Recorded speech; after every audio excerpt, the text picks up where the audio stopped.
Okay, hi everybody. Welcome to the stream. We have a very, very big deal, big name guest here who's clearly on a phone call with Hollywood at the moment. But, Jim Lujan will be joining us in a moment to talk about how great he is and how fantastic his projects are and why you need to be watching them. So, I hope everybody's having a good day. Listen, while Jim is on his call, I'm going to do that thing that I do and show you today's page, which is not this, it's this. And so this is the page for today that I did yesterday while lying down and feeling like crap. Like junk, can't say the C word. So this, what does that mean? Hey, we're negative for COVID. I'll explain that in a minute. Thanks, Ann. So this is today's page that I posted, and it's just a fun page that I drew in pencil and colored digitally. And the suggestion was those that are ignorant of the past are doomed to repeat it or something like that. I can't remember. Anyhow, I think I wrote it down. That's not how I work. Okay, so hi. Everybody that's here probably knows who I am. But Corbin? Or that baby? Where? Hey, Corby. That's Corbin. Corbin. We got Miriam's joining us. Hi, Miriam. Hi, Dee.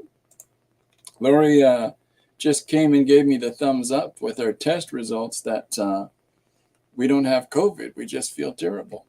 Yes. I was actually on the phone with Corbin. Yeah, you just told me that. And tell him I don't appreciate that language. Hey, my coffee, get your own.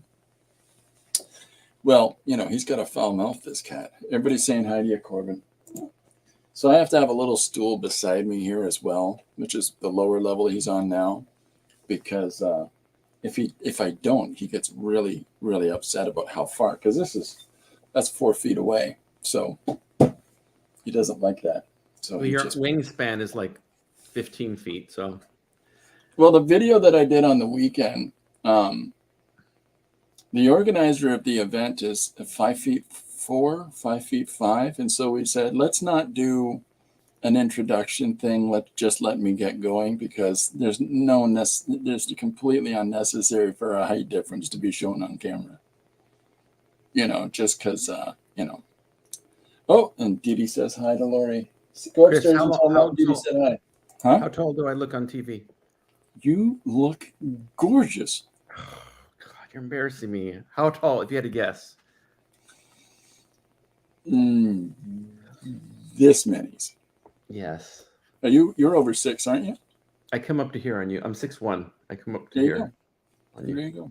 I was right. Yep, that's just the right height for right in the forehead. Huh? Anyways. I'm shy.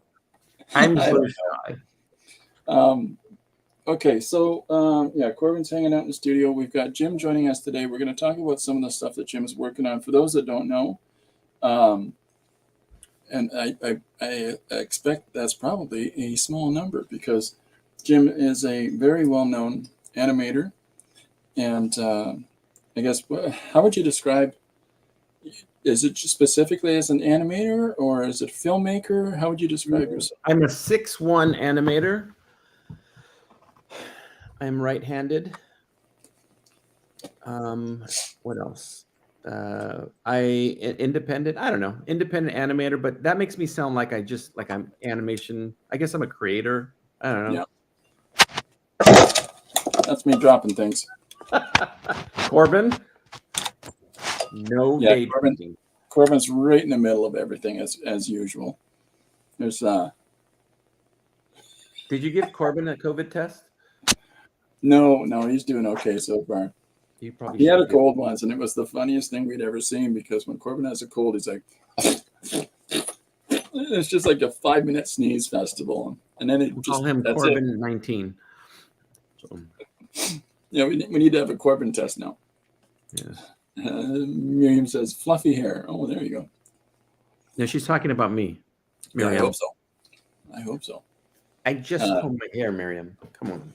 So I've got, now you got settled just in time to move. There you go.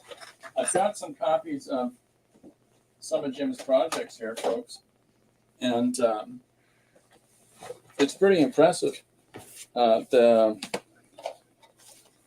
anthology pieces, or the, what would you call these? Are they anthologies, or are they more? Yeah, they're just random cartoons. They all take place in the same universe. Thank you, Chris, for showing those. So those are ancient artifacts, because I don't make or sell DVDs anymore. Those don't exist anymore to be bought. Well, these are fantastic, and I really, really, really, really, really enjoy them. I like the Shady People one was one of my favorites. Is that right?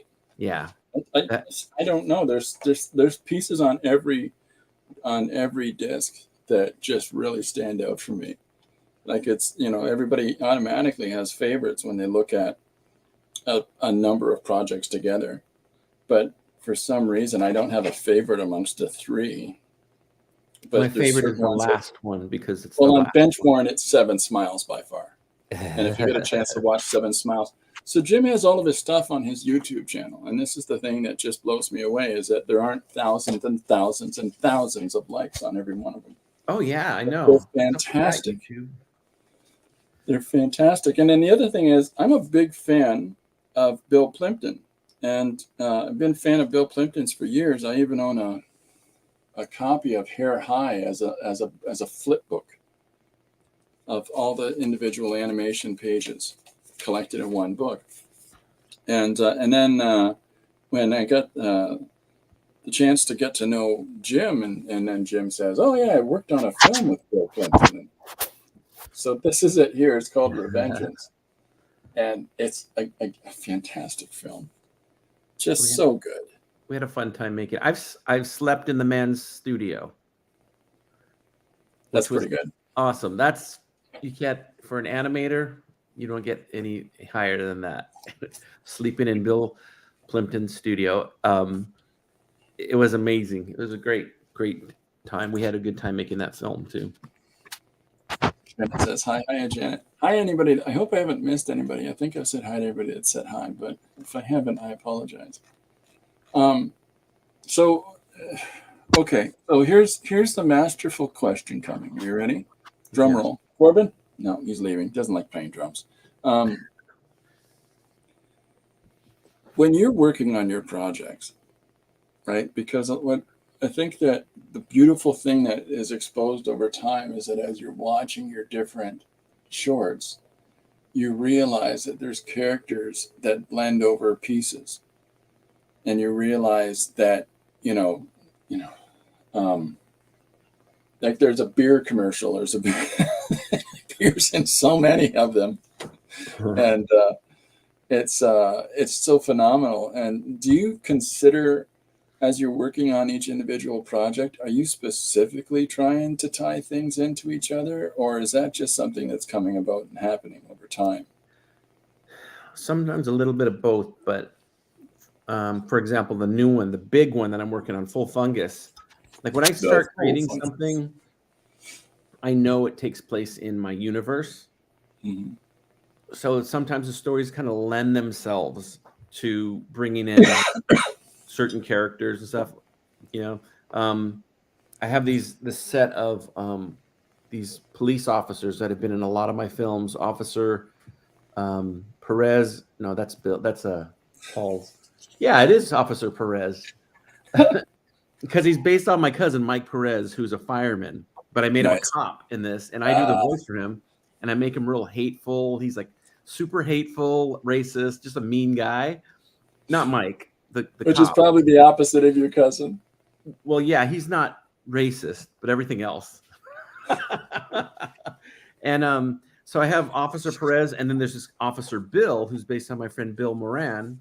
So they've been in a lot of my cartoons, and they're in this one because I had a scene where these officers needed to talk to one of the characters, and it was a perfect opportunity to bring them in. But I don't try to force characters. Like, I don't try to make it a cameo thing. But I do. If you watch the films, there's real subtle things. You're like, wait a minute, is that the same thing was in this other one, or the person they mentioned, that's the character from this. Like that happens a lot, but I try not to posters on force a it. wall, you know. Yeah, and a lot of that's because I reuse artwork too, so so that it just naturally happens. But So the other part of the process is that because you're doing all of these projects on your own, we were just talking beforehand. You started by doing animatics. oh yeah, which I was trying to convince, for those that you weren't listening before we were on the air, I'm trying to convince Chris into getting into animatics. Animatics are, it's animation, or it's a cartoon that just uses stills, like almost like a storyboard cartoon. So if you have one guy talking, it's a picture, and the other one's, and there's no movement. But anyways, that's how I got started. For the first like year, 2 years, I just did animatic cartoons, and they were good enough to get me a public access TV show, which is, I don't know if that's saying that much, but anyways, I had a public access TV show for about a year, and it was Jim Lujan's animatic cartoons, and that really taught me storytelling. It taught me how to tell a story for an audience, and taught me staging. I mean, a lot of things I would have learned probably had I gone to school for this. I just learned doing animatic cartoons. So, yeah, I mean, Dee Dee does her Barbie photography, and she has little like scenarios playing out. Chris, you'd be a deadly master of kung fu at that. I'm telling you. Oh, well, You'd be excellent at that, because you can do the voices, you can do the editing, you can even add. There's tons of music. You could even play your bass. You know, I'm just saying. Oh, yeah. Just saying. You know, people don't know about that part, Jim. People don't know. That's a about secret that. life. The secret life of bass players. Both of us are bass players, by the way. That's all anybody needs. There's been those moments where you've had all these people get together and perform in a stadium, and everybody does the same AC/DC song, everybody does the same Nirvana song, and it's like, that's too many stooges in one room. Come on. Maybe we could rename the show to the Bass Masters, but people will think it's Bass Masters. Oh yeah, people will tune in for fishing. Perfect. Yeah, especially when we hashtag the heck out of it for fishing. And then we could play fish songs on our basses and really blow people's minds. Full circle. Singularity. There was a funny show in Canada, SCTV. I'm not sure how much you got down there, but Second City Television had a TV show, and it's where Eugene Levy and Catherine O'Hara and all these guys started. And they had one show where it's John Candy and Joe Flaherty, and they play these two rednecks. And so-and-so's going to come on a show today, and they're going to blow up real good. Oh, they're going to blow up nice. Like, and the two of them, whatever the guest that they get on, they don't, perform, they get them to perform whatever their shtick is. But then what they're really doing is trying to prompt them to get to the exploding part. And so, like Richard Harris is performing, Strawberry Fields Forever, right? And and come on, get to the blow it up. Come on now. But the best is they actually had the band The Tubes on. And because this show is themed around fishing, this actual show that these two guys get people to blow up on, it's actually themed around fishing. And so the Tubes come out, and this song lives in my head rent free ever since I was, first watched this in the 70s or 80s. And it's a song about sushi sung by The Tubes. The Tubes. For the show, or is it like a real Tube song? The Tubes were insane. And they would wear bodysuits, flesh-colored bodysuits with their faces airbrushed on the majority of their trunk of their body. So it's a giant version of their face on their midsection, and then they're on stage dancing around and playing instruments with giant versions of their own faces on themselves. Corbin. Say hi to Corbin, Sammy. Anyways, you dropped, Didi says, using my individual drawings, Christopher, would be great. Oh, thanks, Didi. 100%. I back that. Yes. Jim characters, and Janet's butts. in my spooky house. See what kind of Stinktober. It's a fun idea. yes, Sandy Cat. There we go. So you dropped a note there, and which we just sort of glossed over. You didn't go to school for this, for what you do. I don't need no fancy book learning. No, never. The closest thing I've done, I took one semester of a film class, taught by a man named Albert Zingali, who was he wasn't director of photography, but he was a cinematographer, something to do with that, on Taxi Driver. Oh. Yeah, so he had a lot of good stories. He was the one that filmed the opening credits for. It's literally he was manning the camera. Wow. Yeah, for Taxi Driver. That's so impressive. Primarily, that's what he talked about the entire course. Oh, sure. But I didn't have I had one semester that I don't know how much of that's applicable to what I do, but it did. Doing that made me realize at the time I didn't want to do live action.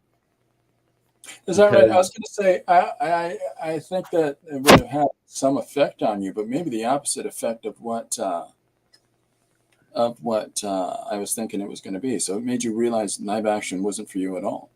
Yeah, because we had to do, as projects, we had to do live action little things, and I just realized the logistics of creating a live action for the type of stories that I want to tell, it just wasn't there. Like all of my films would have had two people in them in a room,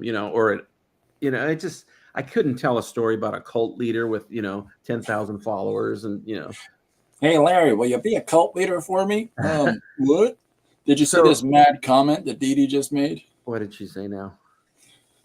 I thought you were going to show Alfred E. Newman. I'm really good friends with Alfred E. Newman. Janet says, can I do a humble brag? And now I draw butts. I'm sure there's a correlation there somewhere. I know I draw butts. Does she use a ruler to draw butts? That's what I want to know. Janet uses a ruler for everything secretly. So I'm going to do a humble brag. You ready for this? Hit me. Hold on. 2016. Okay, 2016. The year is 2016, New York City. That was in the past. I live in the past. And I was in town. We were working on Revengeance, and I got to go to New York, and that's when I stayed at Bill's. And he showed me around town. One of the things he goes, "What do you want to see while you're here?" I want to see the Empire State or the, all that stuff. I kind of had done that on a previous trip, but I said, "Bill, at all costs, I want to go to Mad Magazine because I know you know those guys, and I want to walk through Mad Magazine with you." And he's like, "Yeah, I know Sam Viviano, who was at the time, I think, the editor, and a couple other people."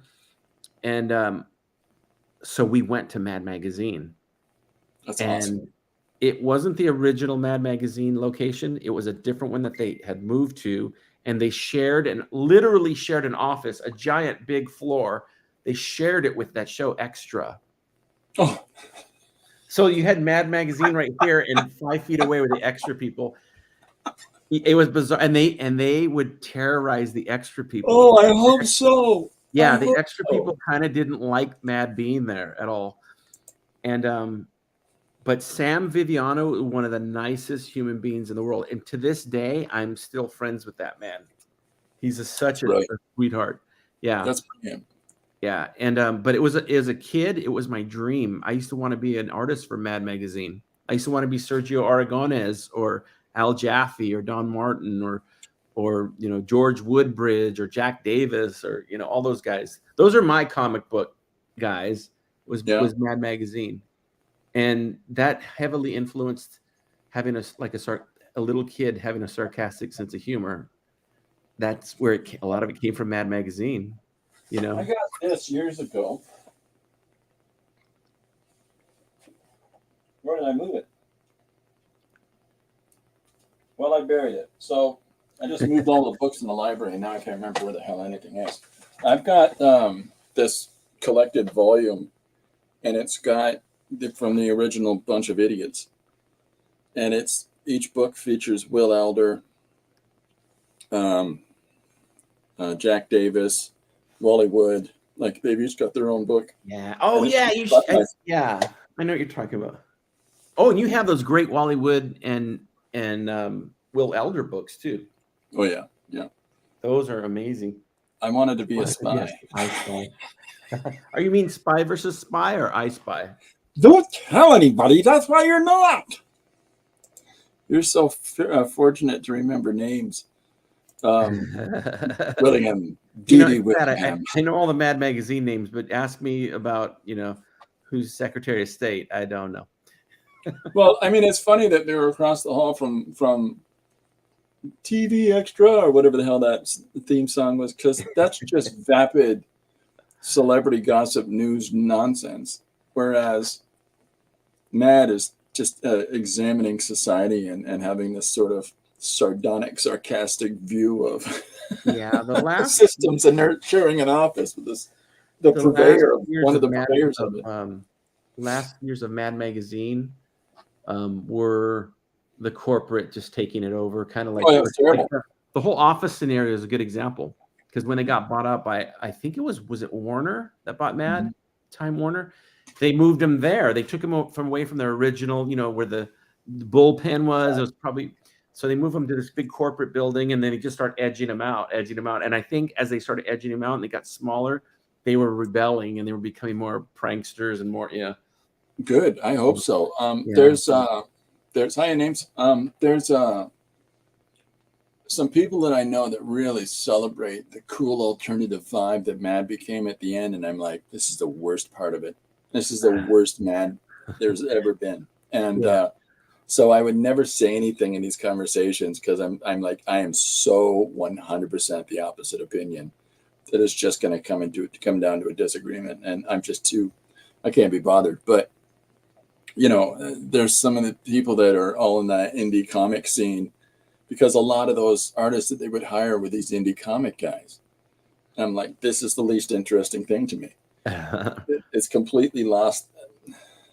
Well, one of the I know you're getting at, because I kind of feel the same way a little bit. But one of the secrets of Mad Magazine, the secret weapons, was how well the stuff was done.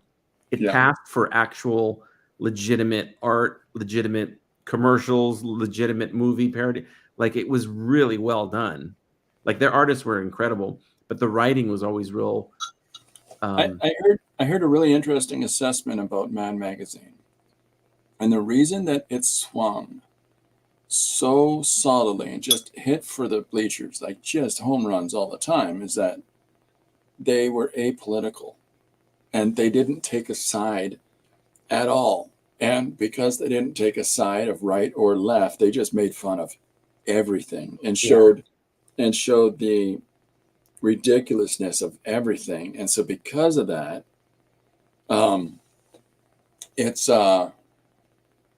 it really resonates with everybody who reads it and lets you form your own opinion, your own associations about it. But and towards the end, it got very left. But I never realized that at the time until this person I know brought it up. And I'm like, oh my God, does that ever make sense? Chris, I'm going to go grab something. And then while you read your light comments and is that better? Rail against them. I'll be right back. Lights, you don't even know what lights are. By goodness, back when I was your age, things were different. But we got over it and adapted to your planet. Anyhow, Chris has been inside working too much. The light needs to be back maybe 0.5 feet. 0.5, really? Let's say half a foot. I'm sick, and the one light is directly on me, whereas normally I'm 2 or 3 feet over the side, and I'm just too tired to move it. One of the things that we talked about was that we were going to I was going to draw digitally while we're chatting. Jim's just so interesting. Look at him. Look at the face on Look at the face on this guy. Look, this was a gift from the last days of Mad. Good. Guacamole. Yeah. Nicely done. This was given to me by Sam Viviano. Is that right? He says, with this, I give this to you. And wear this in pride. I really loved was Mad TV. You know I what? really did love Mad TV as a television Very show. underrated, Mad TV. Look at all of the people that came from Mad TV that are huge on the internet or huge, like Key and Peele, Mad TV. Mo Bobby Collins. Lee, Mad TV. Yeah. Ike Taylor Barinholtz, Mo Swift, Mad Collins, TV. Kevin McDonald. Muhammad Ali. I can name a bunch of them. Ari Spears, Denise Williams. There's so many good performers out of that show. When I first came on the internet, I'm just doing quick drawings every day, or every couple days or whatever, and just time lapse drawings. I did a drawing of Mo Collins as Lorraine. There was a character on Mad TV called Lorraine. It was this mom, and she was right out in the wind, like she's just, God, that's cute. What are you, hey, you got a camera here? You know?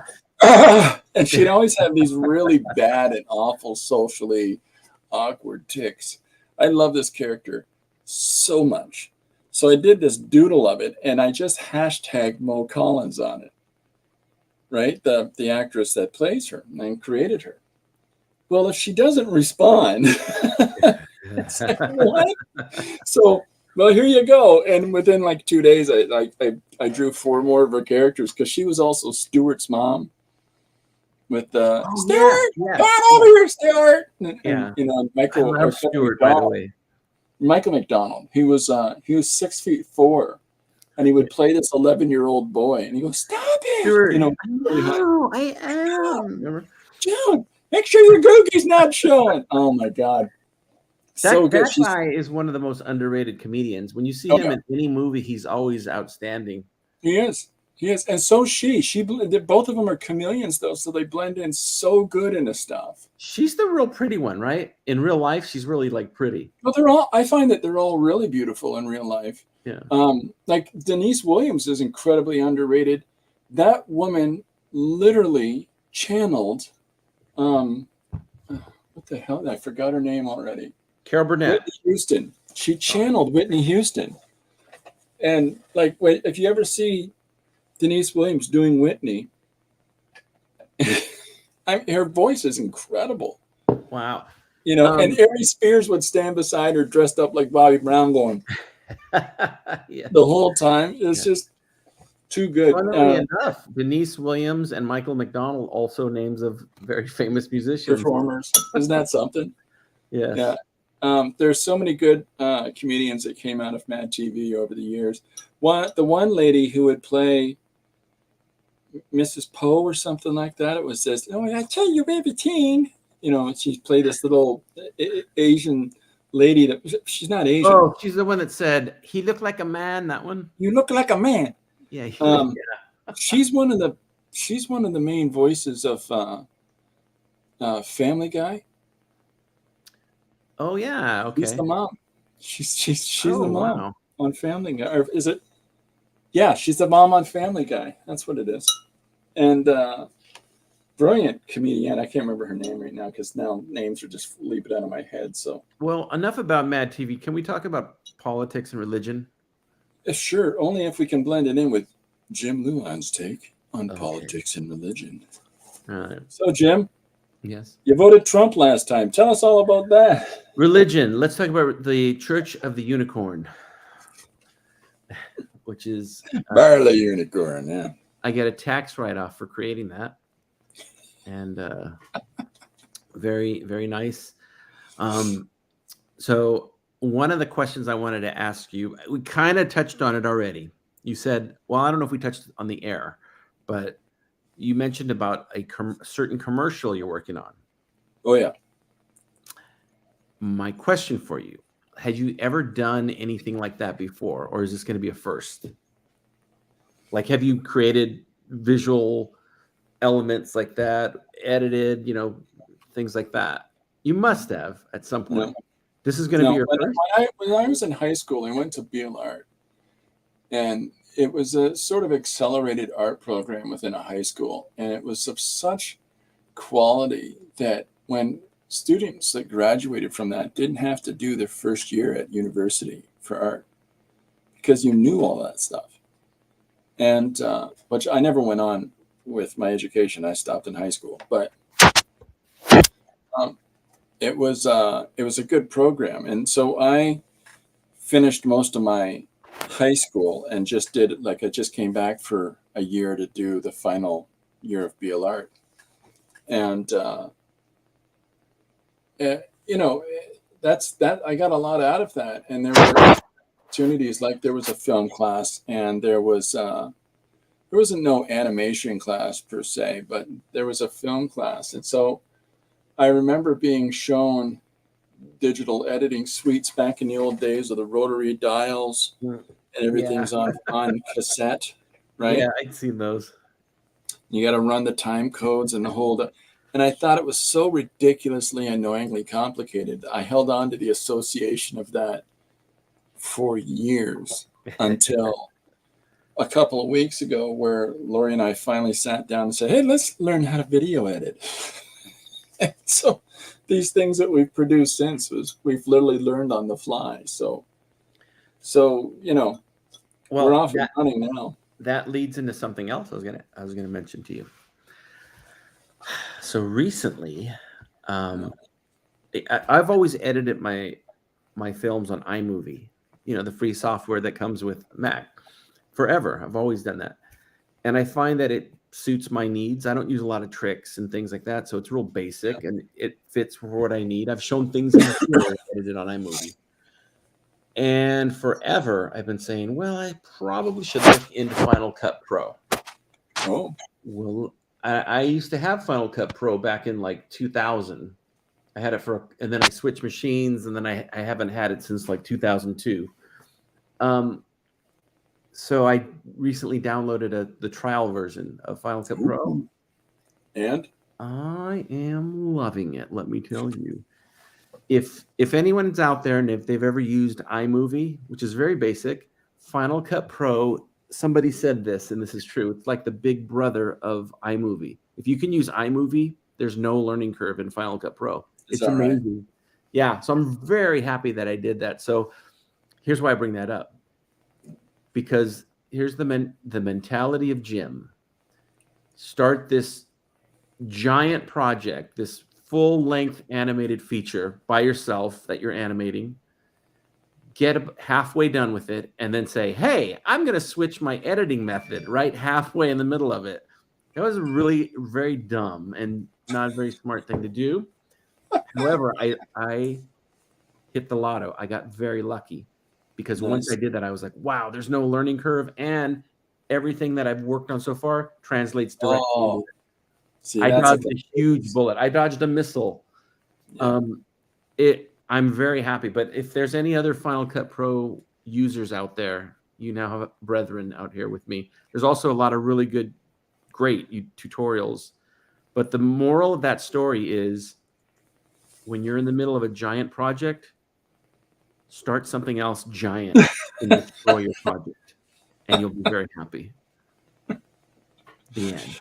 So this talk that I just did, I brought in my cart, the cart that's beside my desk with all the stuff on it.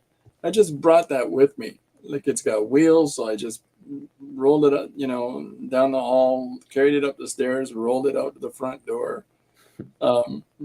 carried it down to the van, put it in the back of the van, got it out, rolled it over to the art gallery.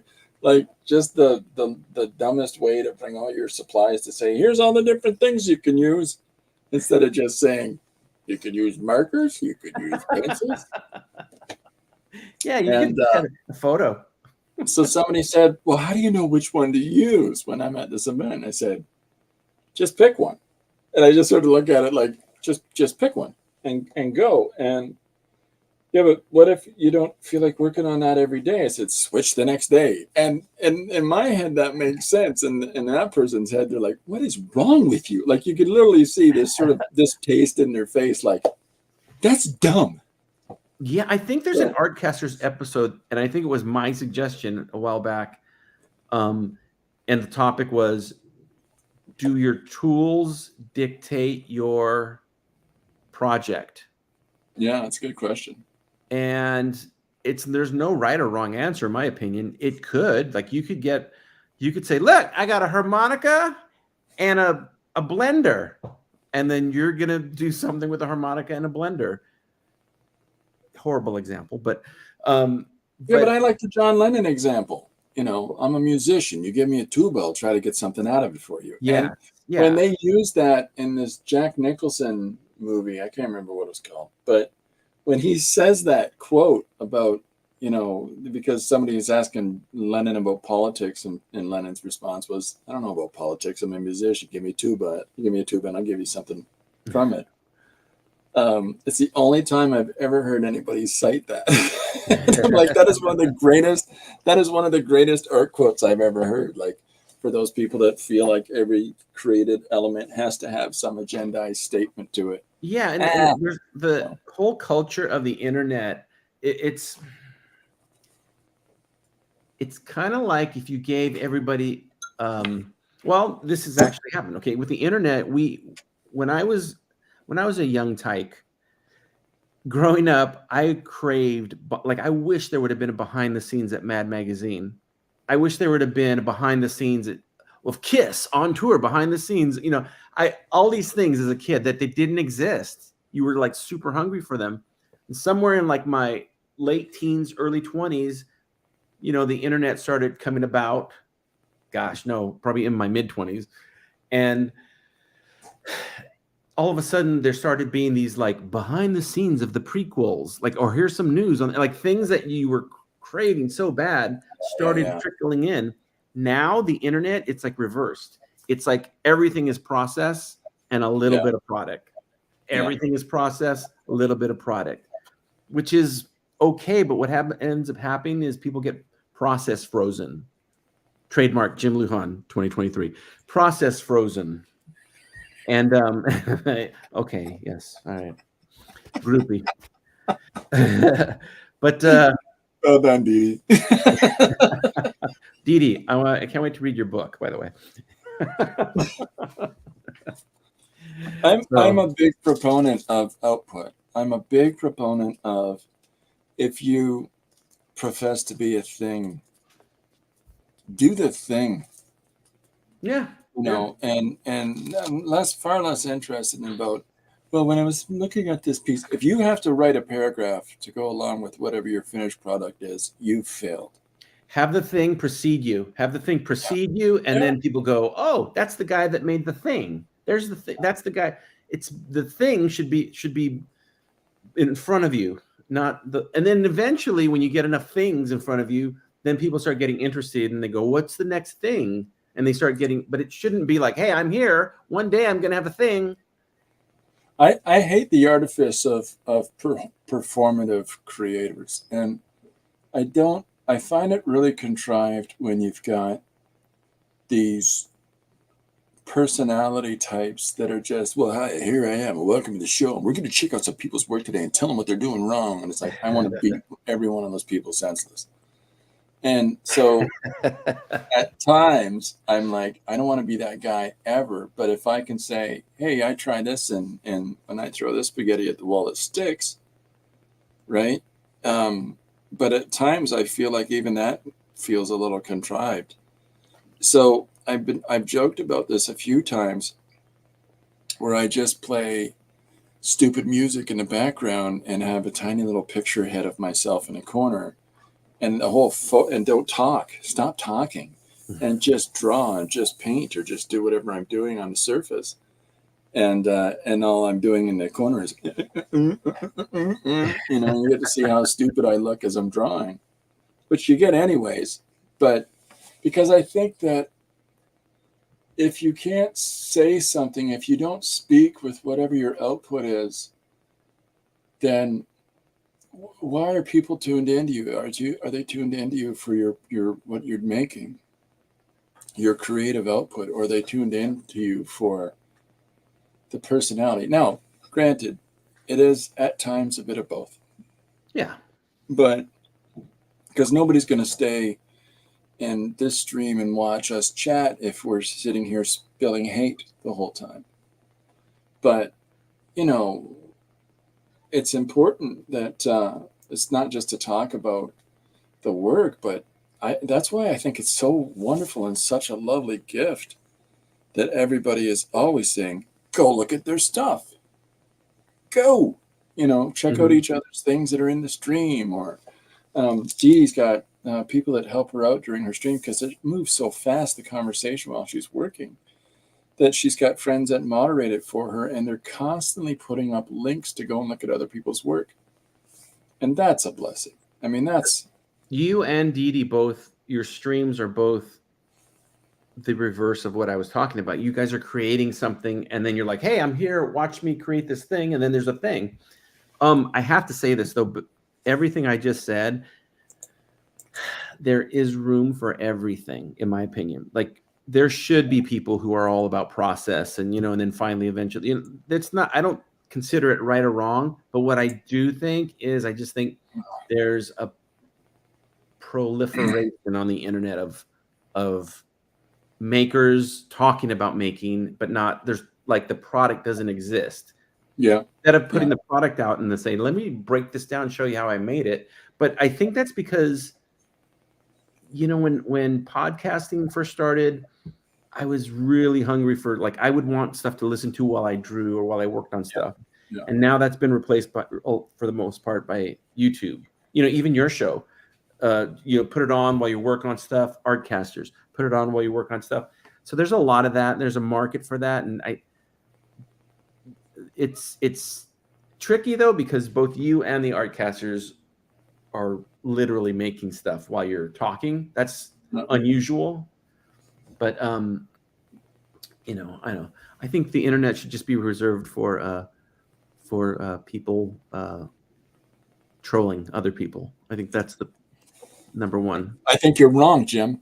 I think you're wrong because you agreed with me earlier, and that was wrong. Dee Dee says that her mods rock. They really do.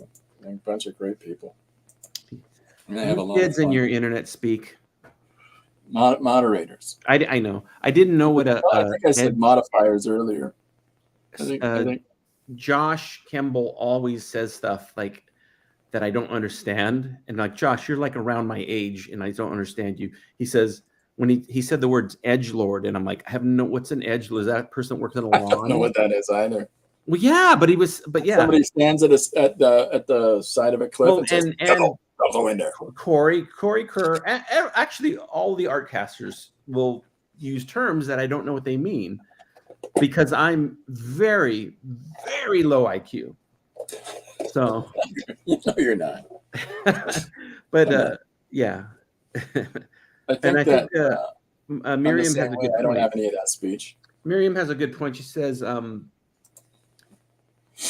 think you're both wrong. Only one person can be right. Me. Lol.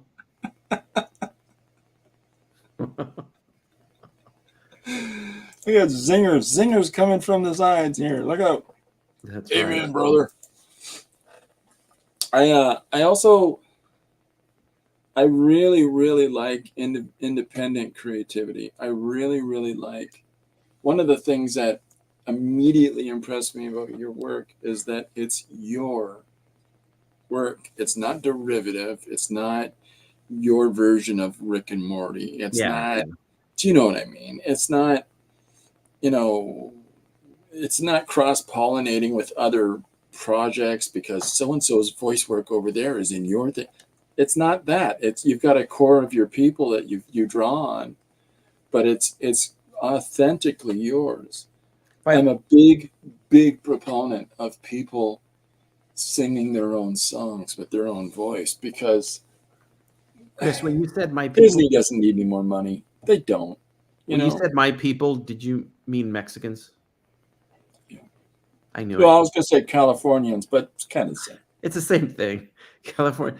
By the way, if you're Latino, if you're Argentinian, if you're Chilean, if you're El Salvadorian, if you're Cuban in California, everyone looks at you like Mexican. Yeah, it's unfortunate. It's unfortunate. They're like, oh, and they speak Mexican, I'm from El Salvador. I have a friend who says El Salvador with the TH with the pursed tongue to teeth sound, El Salvador. And I cannot hear El Salvador ever without thinking of my friend. Ever. Is it Mike Tyson, your friend? What's that? Is your friend Mike Tyson? No. She's a lady named Sylvia, but she says, "I come from El Salvador," and By the it's way, just I have to say cannot this. think of it any other way. And yes, Miriam, you are Mexican. Right behind Mexican food as being my favorite Latino food, right a hair behind it is Argentinian. Argentinian food is so good, but right behind Argentinian is Cuban. Okay, but have you ever been to Taco Bell? Taco dog, yes. There is a restaurant that was in London for a little while, and it was called the Matador.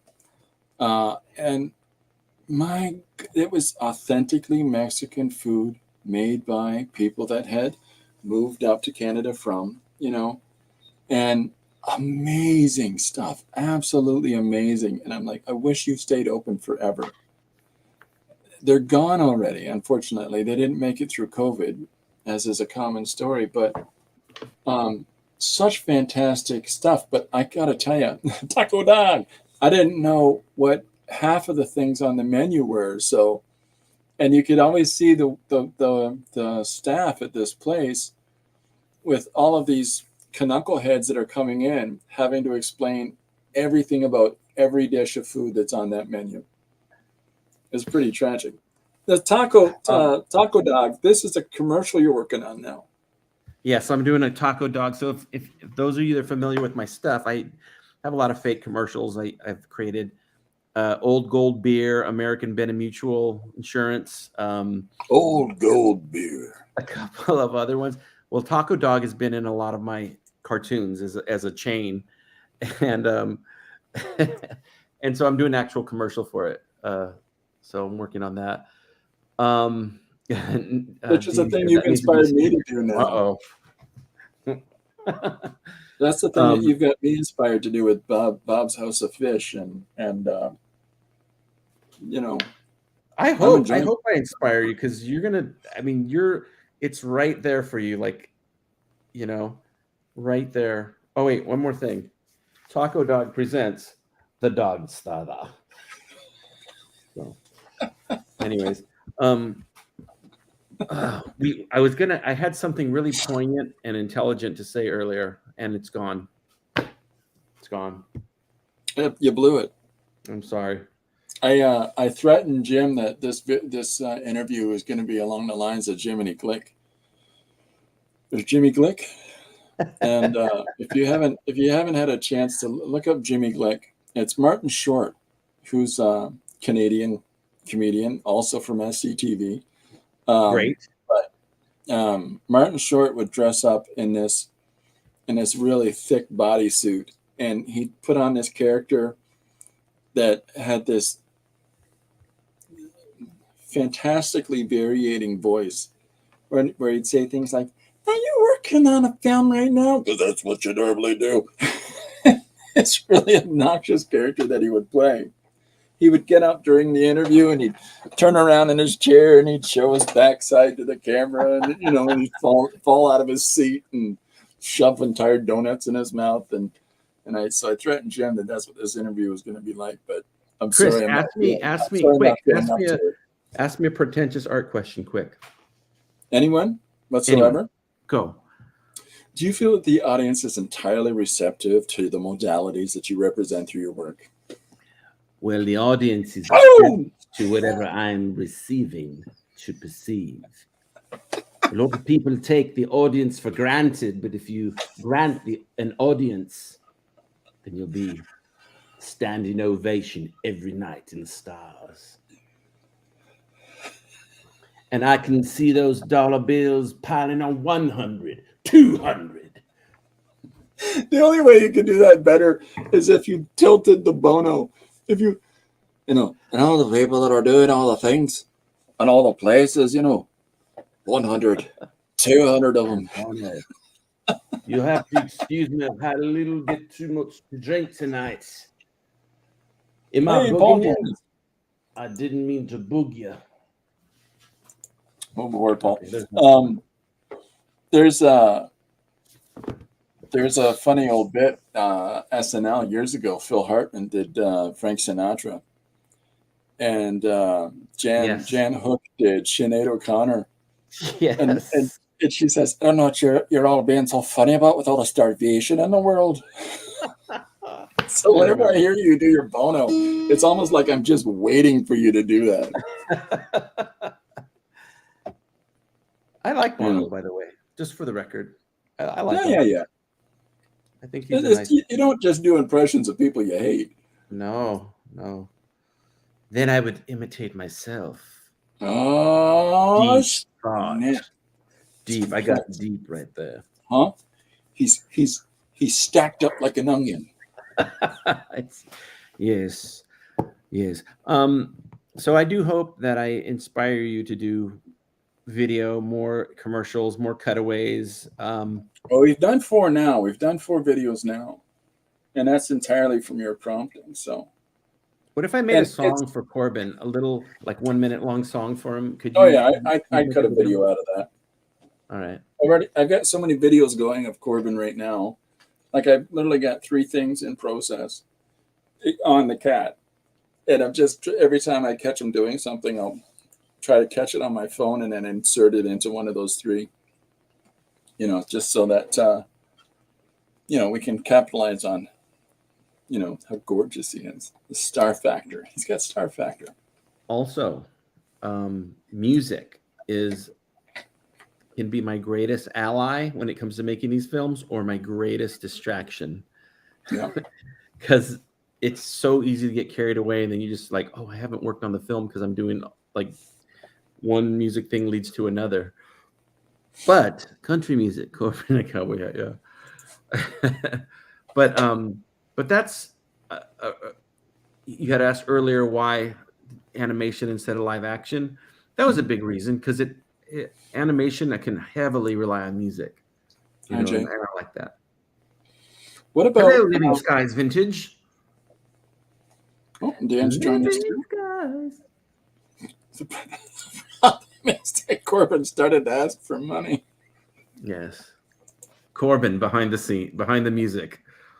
So I changed my studio a little bit because we've really rearranged the house, and we put our television on the main floor again, so that I see sunlight at certain times, and so half of my studio is just a library den, like a sitting area, and but the way I have it arranged is that you got to come around the one chair in order to sit in the sitting area.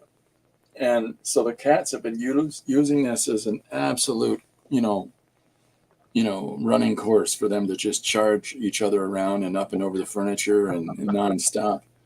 And they're old cats. Like Corbin's 11, baby's 14, and yet they're running around like absolute lunatics.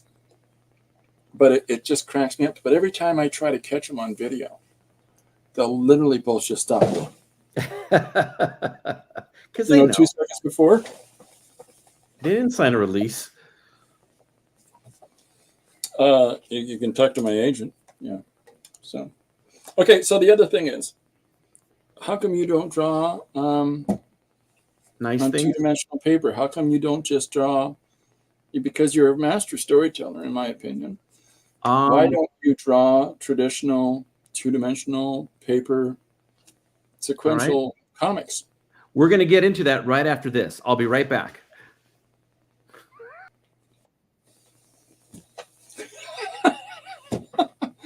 While we're waiting, how about those Mets? Huh? Hey, yeah, okay. Well, let's go back to the home office and see what we got here. We got the top 10 reasons why Jim Lujan is taking off for breaks. And we're back. And we're back. Okay. And we're back. Is the caller there? All right. The reason I ran out of room because I wanted to bring some of these over here. Oh my good Lord. Ooh, yes. Ooh, the stickers. Ooh, the stickers. Stickers, big time. This for years, for 18 years or so, 17 years of doing cartoons was all done in these paper, good old fashioned paper with good old fashioned ink drawings. Love it. I would draw the characters, color them in Photoshop. These floating arms would be attached to like a character and animated in Flash on different layers. So all of my early work, all of up until I think Cherries in the Snow or around that time. Well, there's a lie. Cherries in the Snow is great, by the way. Cherries in the Snow is drawn in paper, but yeah, everything I did. I love this size sketchbook too. What is it? 8.5 by something? No, is it 5.5? I can't read. 5.5 by 6 by. What the hell? I don't know. It's got to be 5.5 by 7 or 8. Yeah, and here's something else too. So I always say this: if somebody were to come across these books, so backgrounds were done in these, and then also, if somebody were to come across these books, they're gonna think I'm some kind of serial killer because a lot of them were like body parts floating. Because I would reuse the heads and just paste it there, and then the arms I scan it and cut it and I would assemble everything in Photoshop. And then some of the artwork was a little bit here. This is San Giorno from a cartoon I did called San Giorno. I'm from Hollywood. But I'm trying to find something because once in a while there would be a finished picture in here. It's just in ink. Sometimes it makes sense. I'm trying to find it. I just saw one. Well, the character drawings were here too. The character drawings. Old occasion, nice. Anyways, yeah, all paper, and then this happened because of people. There's a few people that I have to name. Then this happened. If it works, it works.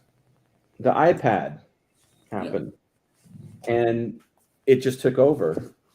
Now, do you feel that transition from paper, from the tangible two-dimensional artifact that's left over, and moving specifically over into the digital, do you feel any sense of loss that you no longer, like if your whole digital world crashes, then your stuff's just gone?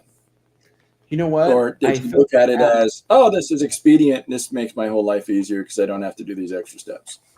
This is interesting. This is actually a big conversation we had on this. So I'll name a few people. These are people that got iPads before me, and these are people that I used to drop. Go ahead.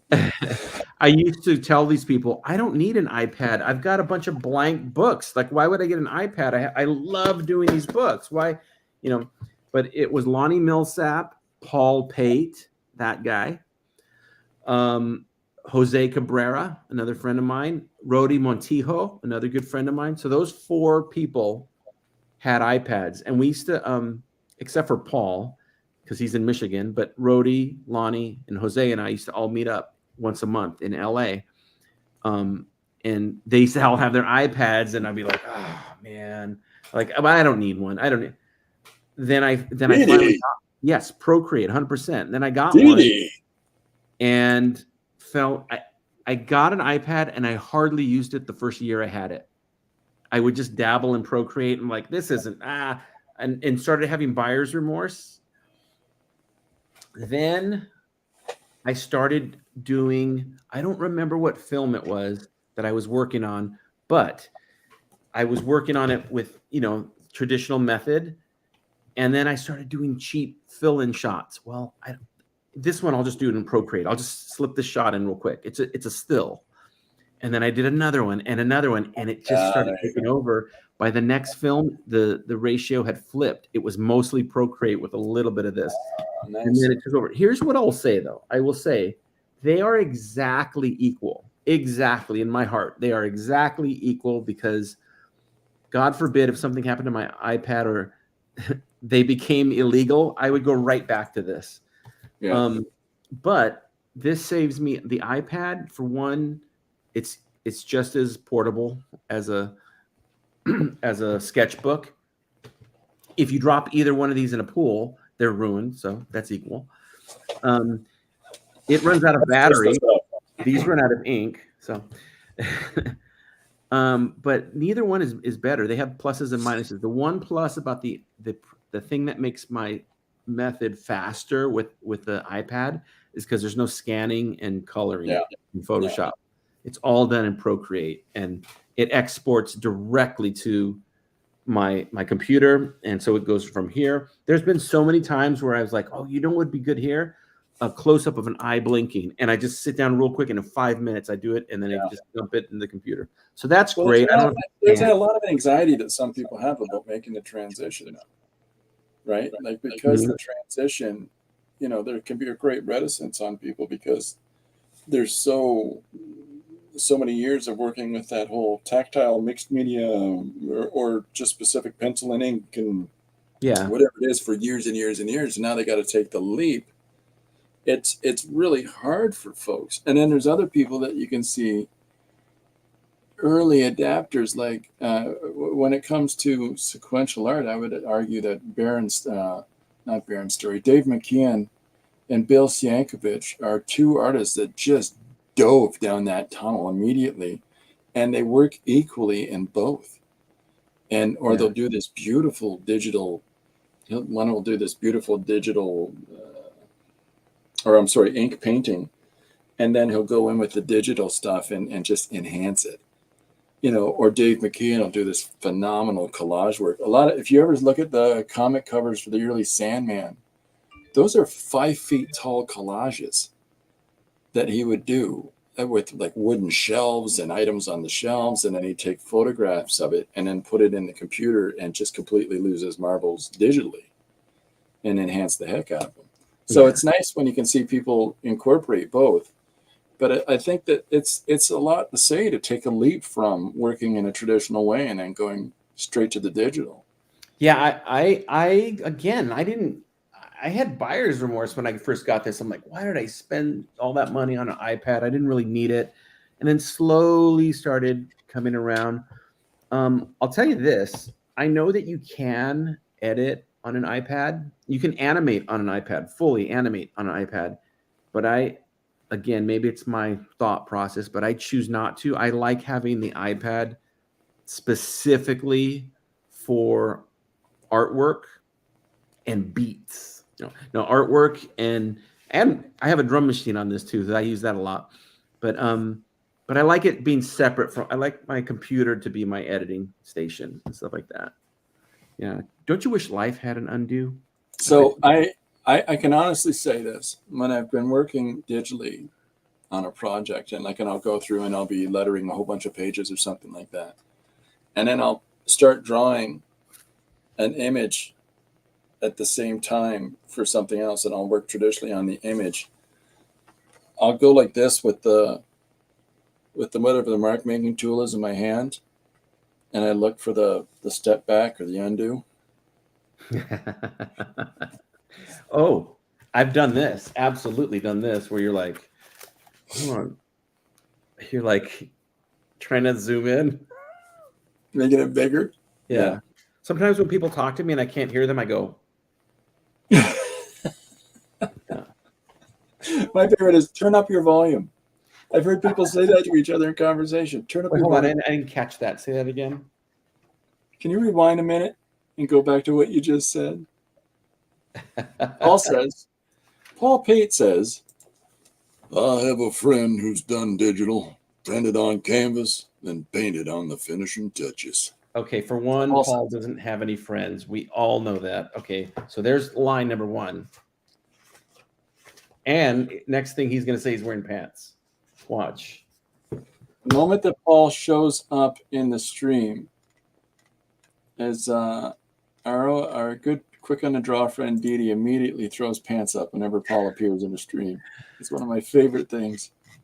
Can I share a Paul Pate antidote? Antidote? Please, and then I gotta take a knee on something. So go ahead. What's your anecdote? Okay. It was 2016, and we were in Iowa. I was screening a rough version of Revengeance for the University of Iowa. And Paul Pate just happened to be in town. That's true.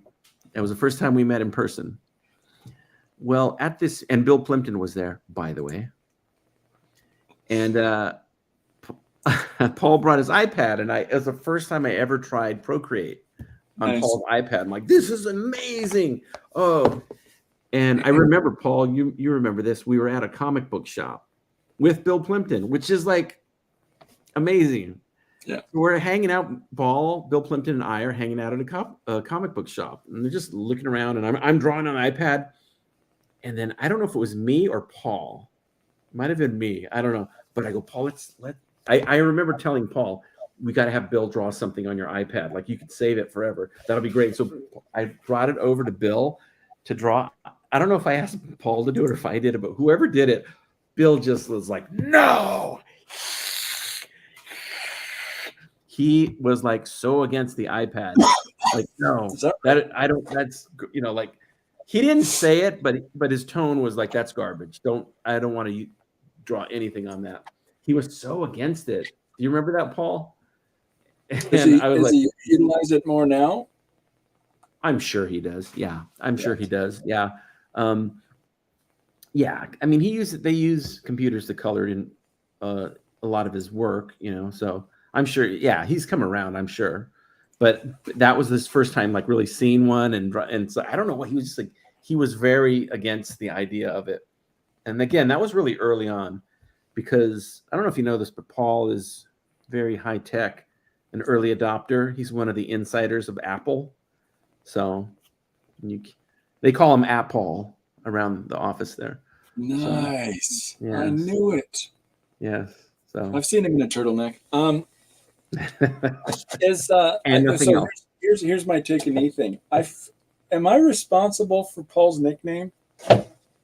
I feel like I might have been. Responsible for Paul what? For the nickname of Paul. Am I responsible for that, or does that go back years? You talking about No Pants or what? Yeah. No, the first time I heard that was here. I think that's my fault. And if it's bad, I'm sorry, Paul. And if it's not, Paul Paint, the man who doesn't need pants to have fun. Turtleneck with pants, Dee Dee says. What a fashion faux pas that would be. I know. Not just the turtleneck in general. Okay, so when it comes to the future of your projects, and now this is one of those loaded gun terrible things to ask a person who's with the full fungus that you're working on now, and the fact that you are now halfway through it, which is incredible, doing a feature-length film on your own, and you're already halfway through it within the same year. Do you see any development in you right now of other projects that you want to do next? Or this could spin off to that? Or I got an idea for the next thing already? Or is there any of that going on? Or are you just zoned in on the process of what you're on right now? Because some people are so all over the place from moment to moment that larger projects don't get finished. Meanwhile, you've got a fantastic track record. How many shorts have you got? 30? 40? Probably like 40 short. Yeah. So and then this is by myself, my second feature. Yeah. And then is the first one the Foreverland? Foreverland, yes. That was the first one. The one with Bill, I don't count because I didn't do all the work on it. They did a lot of work on it. But and then I have about 5 20-minute films, which I was really enjoying doing 20-minute films. But there's just nowhere in the world that wants to play 20-minute films except for my YouTube channel. But I didn't care. I just kept doing them. And then the goal with this one is to play this one in festivals. I haven't played festivals since 2010 or something like that, a long time. So Paul's had some action with festivals this year, and congratulations to Paul on that. That was my inspiration. For those that don't know, Paul Paint has done some fantastic work that has been showing festivals. So his Samurai Tie was in the Hell's End, I believe it was called, the film festival in Michigan, and he also his first film out the gate the bank job won an award. So his first time out, he won an award for an animated film, and then he tasted the victory and the sweet sweet nectar. nectar of gold, and he couldn't look back. And now he's Hollywood Paul, we call him. So the fantastic thing about Paul, and I don't know if he's still here or not, but Paul is like a Zen master when he works. Have you ever noticed this? Is that he has managed to produce at least half of his book already for this year. yeah. You know, the guy that said, how many pages? I asked him when we were first talking, how many pages are your books? He goes, I don't know, about 100. Each of his books are over 200 pages. Right? About 100. Right? Paul doesn't talk like that. About 100. He talks like this. My name's Paul Page. This year book of mine's about 100 pages. Anyway, Hello? so, and then he says, yeah, I'm gonna work on the next page on this. I think I'm on 173, and it's like, you're on a what? You know, and it's just people work at different speeds, and yet Paul always has this wonderful, we're gonna do this thing. And meanwhile, his productivity is absolutely phenomenal. Comics are hard. I can't do comics.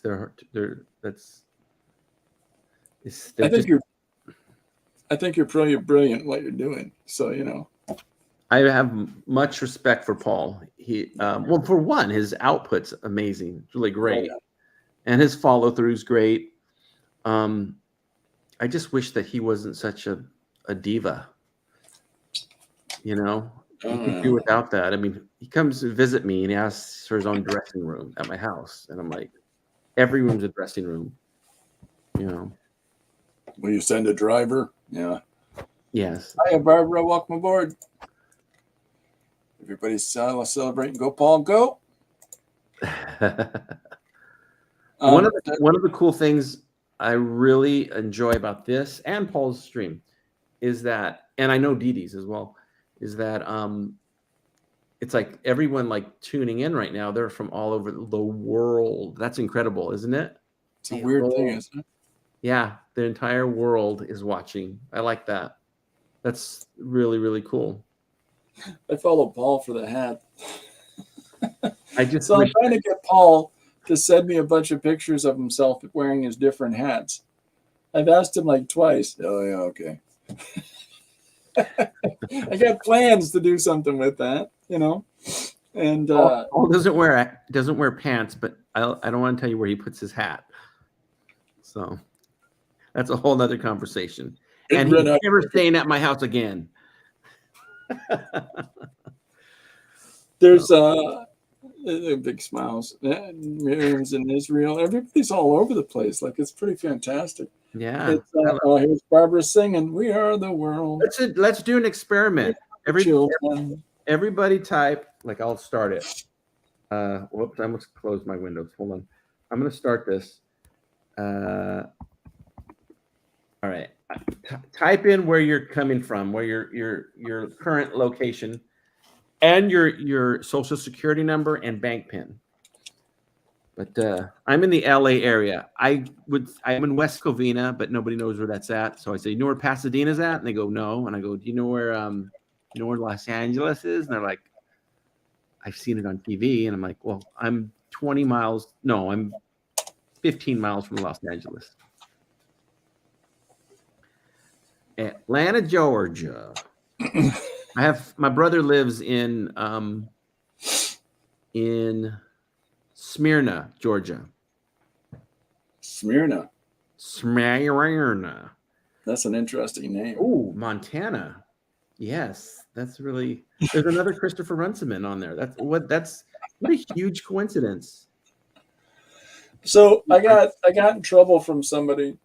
Somebody sent me a DM because it annoys them that I say London, Ontario, Canada instead of saying London, Ontario, Canada.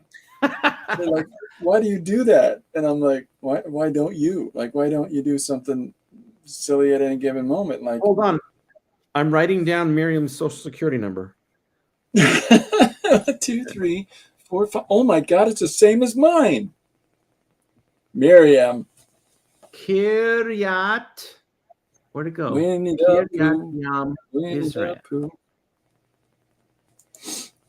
Israel. Is that near Pasadena? I think it might. So I watched a really funny video recently, and it was an American person, and it was a guy in his early 20s.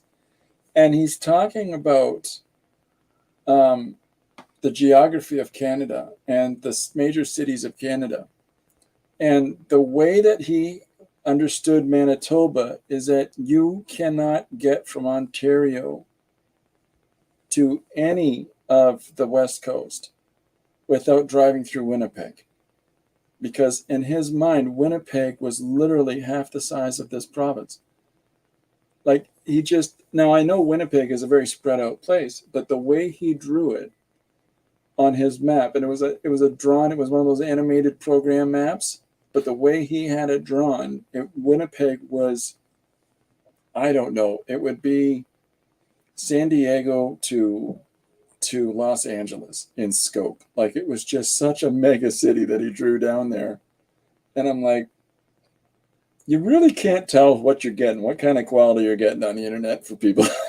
I'm a geography major, and let me tell you, Winnipeg is one of the biggest cities in Canada. It's not that big.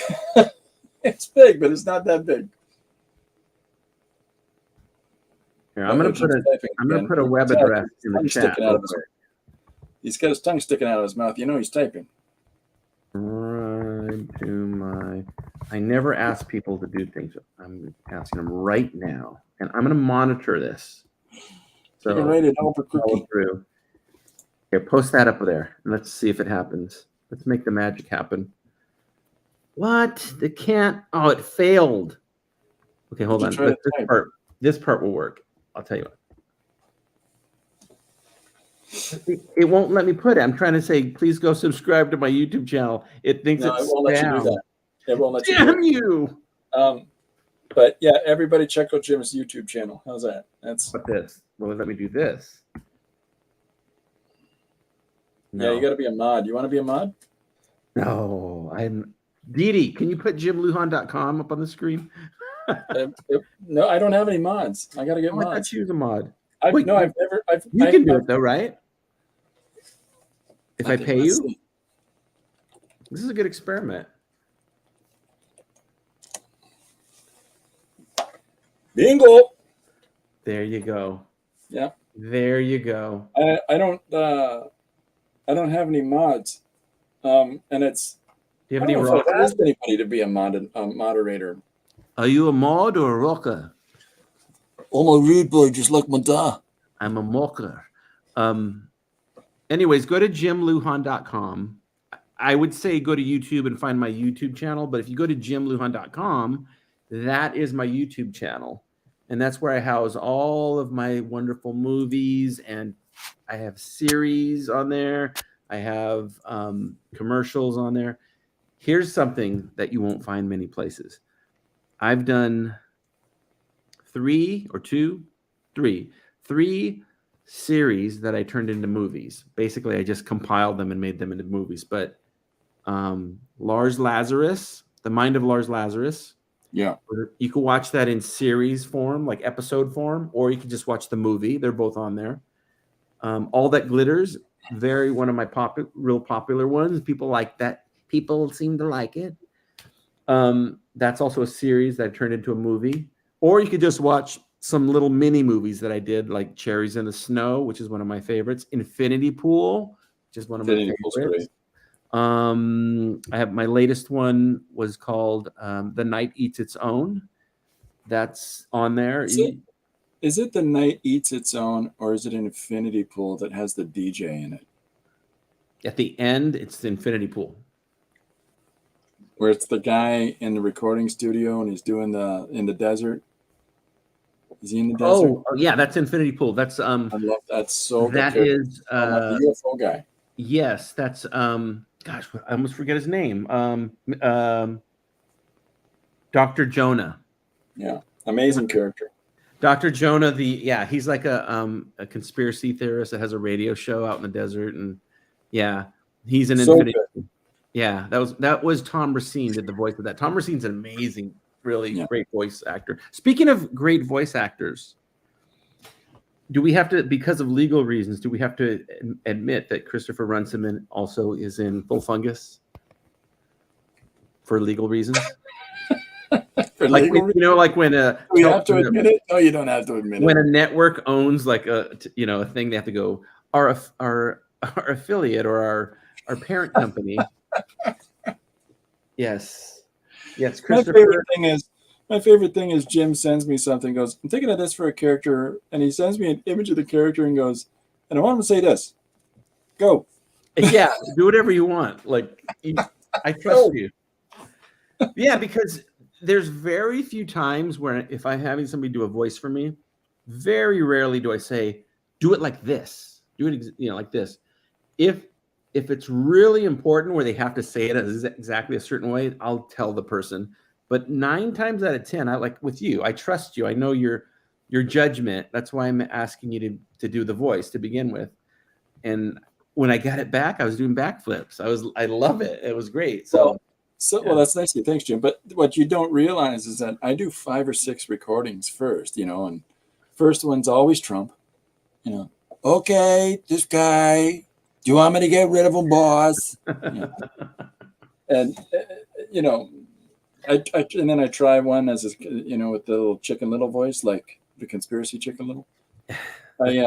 I try all these different TD. How fast was this? Look at this action. Holy cow. Conspiracy chicken. Wow, you guys were right on top of that conspiracy chicken. Or maybe you planted the thought in my head. We I don't know, we have fun. I think that's for sure. Like with the commentator stuff you asked me to do, I must have given you 4 or 5 different, at least 3 or 4 different voices for that. What do you think of this one? Hey, Jim, what do you like that? It is definitely a shot in my arm. What's that? Working with you is a shot in my arm. Like when I get your voices, it inspires me. Like, it's just nice. It's really nice and I want to thank you for that too. Cause I'm having fun working on the Full Fungus, but when I get like a voice like that from you, it just is like, oh my God, this is like, it makes me want to be a better man. You had me say one line that I can't. I have to look it up because I have said so many misquotes of a line that I recorded for you. The bowling one. The bowling. No, it's the eat your dinner.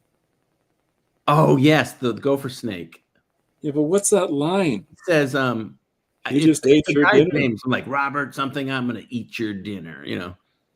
No, it's like he just ate your dinner, Bob Jefferson. Oh yeah. That's what it was. That's what it was. He just ate your dinner or something. That's just such a fantastic line. And that's what you get when you're working with a person who's as proficient in all these different departments as Jim is with making his animations, is that he'll have these notions that come across for dialogue for his characters, and he sends them to you. And when you get these things and you look at them and go, "You just ate your breakfast, Bob Jefferson." So Chris, can we use these? I know we are in the waning moments, but can we use these? Something we've never brought up on this platform, and I want the people listening to understand this. This is absolutely true. I think one of the reasons we've never talked about this, but one of the reasons that Chris and I have bonded as friends, besides creative people, as people, is because incriminating photography. Oh no, not that. What were you illegal activities? No, is I believe that both of us kind of feel we don't represent ourselves as this, but we feel like we're outcasts from our respective industries. Oh yeah, not in a bad way. I love it. I think it's in a great way for me, but I think we both kind of feel that. For example, you were a part of the art scene for a little bit. You got to feel the experience it and participate in it, and you realized, It's Yep. so pretentious. I ran an art gallery for a year. So you know what I mean? It was the most like pretentious thing I've ever. Oh my God. I love the people that I worked with in the gallery and ran it with, and the people. I love the artists that would contribute to it, and even the people that came in. But where does the pretentiousness come from? It was the scene. It was just the scene in general. If you didn't have a great, interesting backstory, they weren't interested in you. Yeah. You'd have to like, I get all my ideas from my one-eyed parrot who speaks Portuguese, and if if you're not a tortured person, then they just are like, "Oh, your art's devalued immediately." I mean, for the most part, not, but it's that market. It's a marketing narrative that is 100%. just because then it becomes you. It's not, again, it's what we always talk about. It's not it's not what you've produced. It's the marketing narrative around it. It's the selling you as this identifiable tokenistic thing. I kind of feel like there's a part of the animation industry like that too. Oh, sure. I'm absolutely not an insider in the animation industry, and I love the animation industry. I think there's so many talented people in it, but I do feel there's an element of like, well, what did you work on? Which show did you work on? What? Yeah. Oh yeah, for sure. And it's like, I feel that a lot of the animation industry, they're just doing the same things over and over, which is fine because I do the same things over and over, but it's just different cups of tea. That's all, And I do not like gatekeepers either. Yeah. I do not like gatekeepers. I think everybody should have the opportunity and let the cream rise to the top. And if something's good, it doesn't matter how it was sourced, or what studio it comes from, or who you worked for, who you work with. It only matters who you are sleeping with. That is all that matters. That's how I made all my success. Which is our friendship. That's our friendship right there. I think that you're right, and I think that feeling of being an outlier is generally associative for most creatives. I think it really is. There's always a sense of being an outlier, or they're the ones that are climbing to be in the club. And I'm not a club guy, but even in the local scene here, it's either superheroes or alternative, and I don't care about either of them personally. I mean, I've read a great deal of both. Yeah.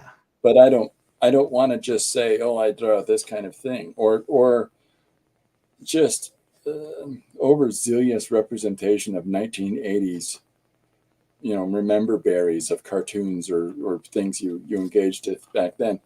And I just want to tell stories. And so, yeah, there's still a sense, I still have a sense of not being interconnected like that, and I'm okay with that. And I think that it's a very similar thing that I think we both have, is that because we don't hit a class, like we don't fall into this easy classification or that easy classification. I think that there's a benefit to that. I think that there's something to be said for who's that person. Well, that's the person that does that thing. Oh, okay, well, but then how do they work with that thing is always going to be the problem that causes us. Like, how do other people fit what we do into what they are and what they do? I'm a believer in good is good, period. So if something's good, it's good. It's like, it's kind of like,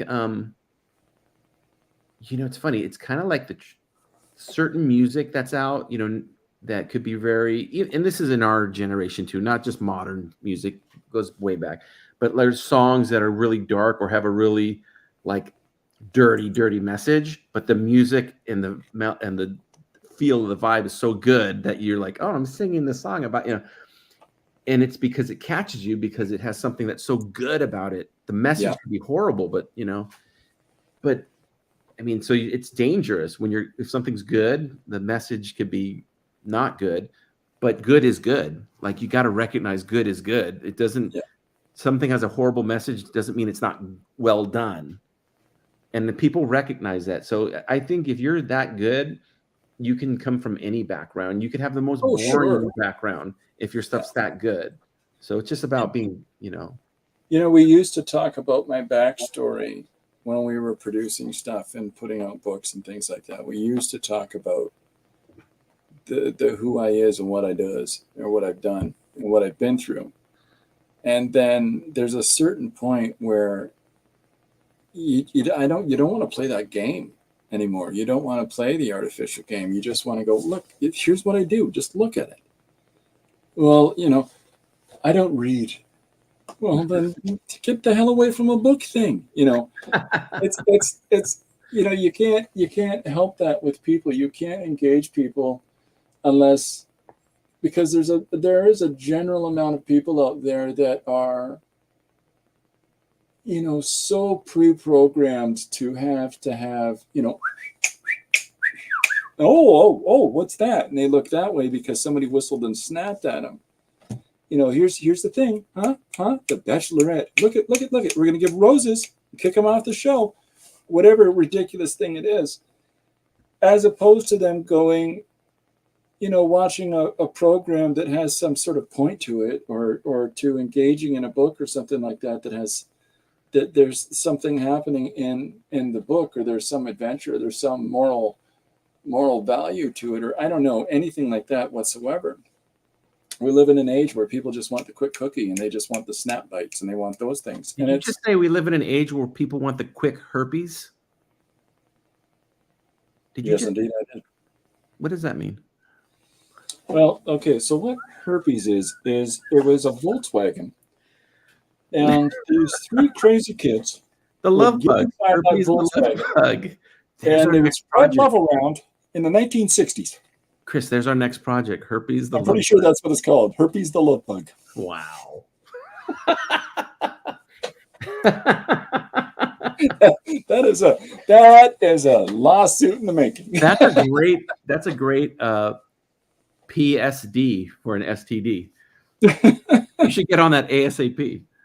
Well, so here's the thing. I think with the artificiality of the world we live in, where there's all this, I don't care one iota about Will Smith and his family and the award shows and the fact that this rich dork went and smacked another person on television and he's not in jail,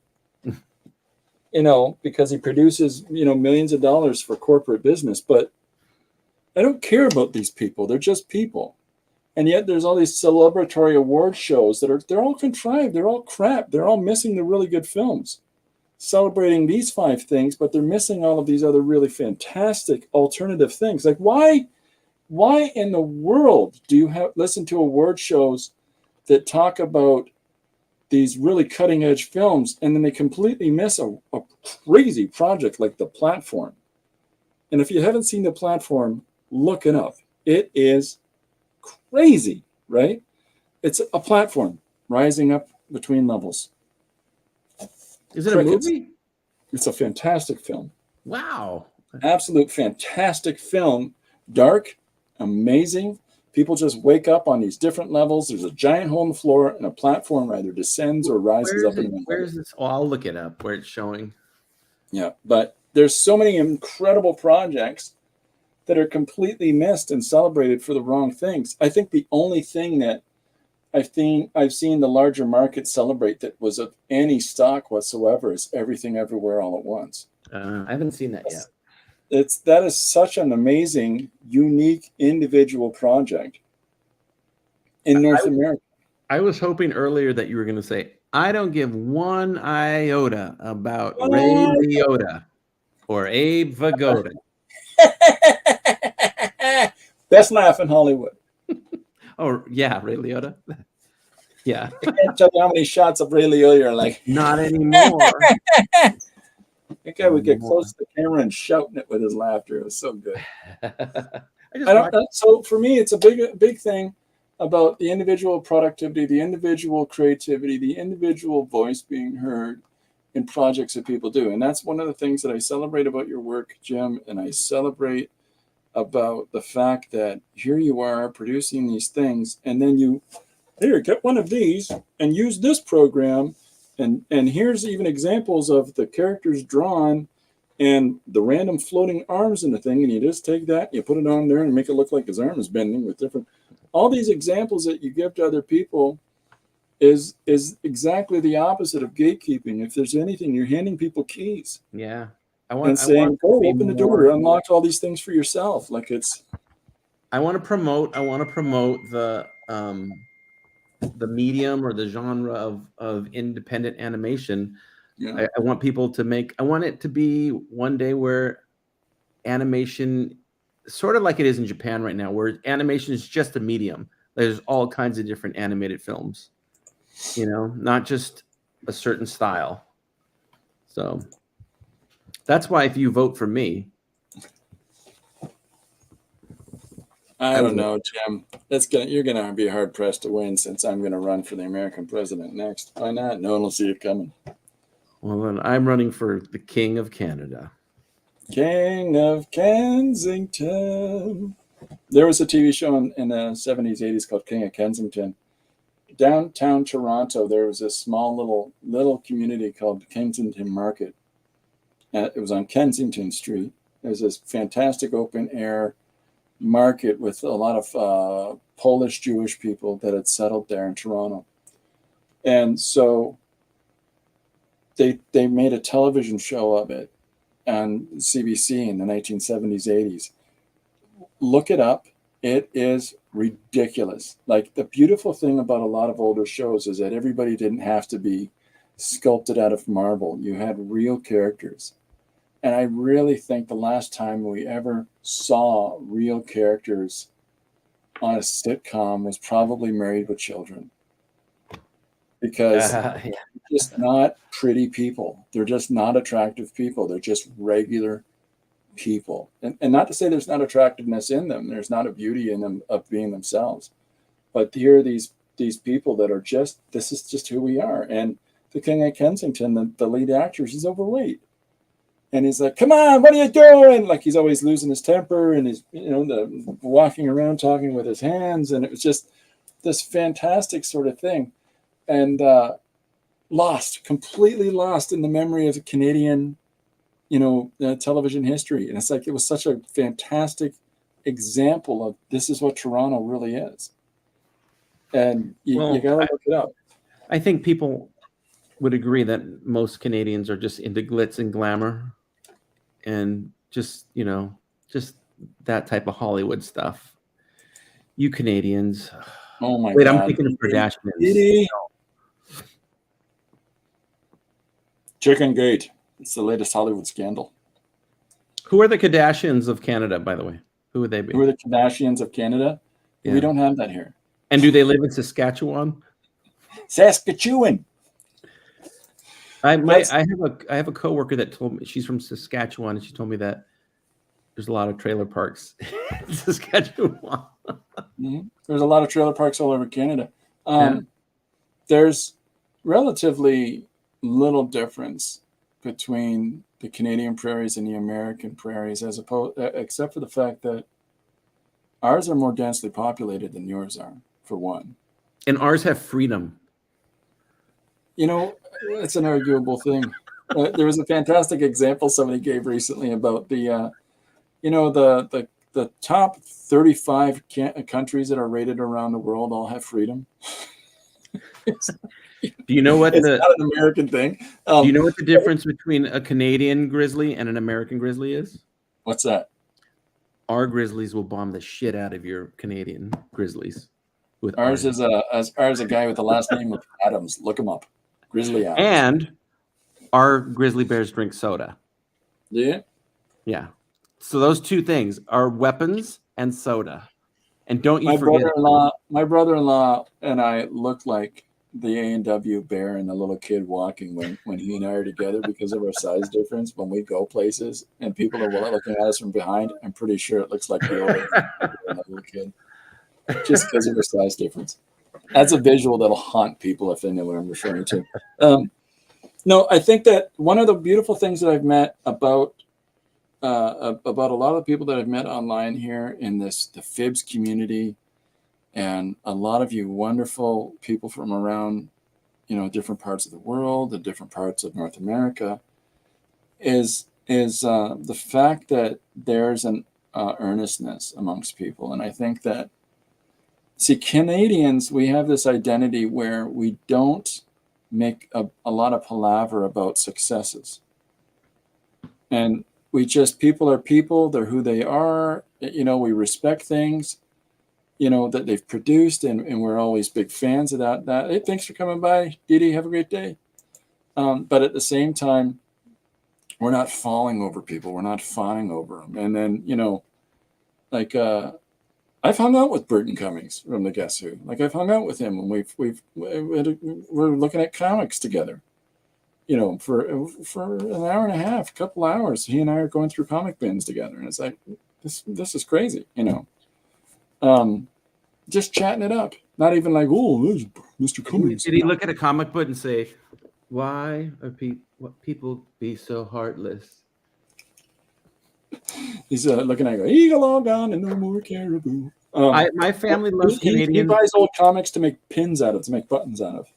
My family loves Canadians so much is that we married one into our family. Ew. I know. It's crazy.